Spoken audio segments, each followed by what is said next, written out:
इचलकरंजी येथील वेदपाठ शाळेच्या प्रांगणात आयोजित विशेष कार्यक्रमात भारतीय लष्कराच्या ऑपरेशन सिंदूर या यशस्वी मोहिमेत सहभाग घेतलेल्या नायब सुभेदार प्रवीण विश्वास पाटील यांचा गौरव करण्यात आला। भारत मातेच्या जयघोषात प्रतिमा पूजनाने कार्यक्रमाची सुरुवात झाली।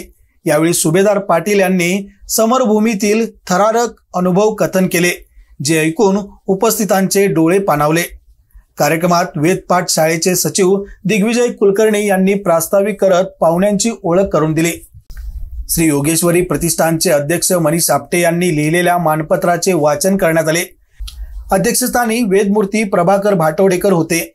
चित्पावन संघाचे अध्यक्ष उल्हास लेले यांनी भाषणात सीमेवर झटणाऱ्या सैनिकांचे आणि वेदमंत्राचे जतन करणाऱ्या ब्रह्मवृंदांचे वर्णन करताना वेदभवनात छात्र तेज व ब्रह्मतेज याचा संगम झाला आहे असे गौरव उद्गार काढले। सुभेदार प्रवीण पाटील यांच्या समवेत त्यांच्या पत्नी सौ सुवर्णा पाटील यांचाही सत्कार करण्यात आला। मान्यवरांच्या हस्ते झालेल्या सत्कारावेळी सौ मनाली निगुडकर, सौ दीपाली कुलकर्णी आणि सौ पल्लवी बडवे यांनी सहभाग घेतला।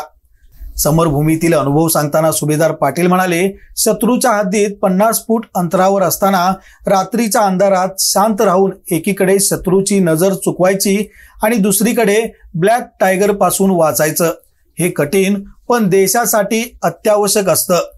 3 दिवस एकाच जागी राहून लपून राहावं लागलं। मिळेल ते खाणं, जागरण आणि तरीही मनोधैर्य ढळू न देता मातृभूमीचं रक्षण हीच आमची निष्ठा आहे।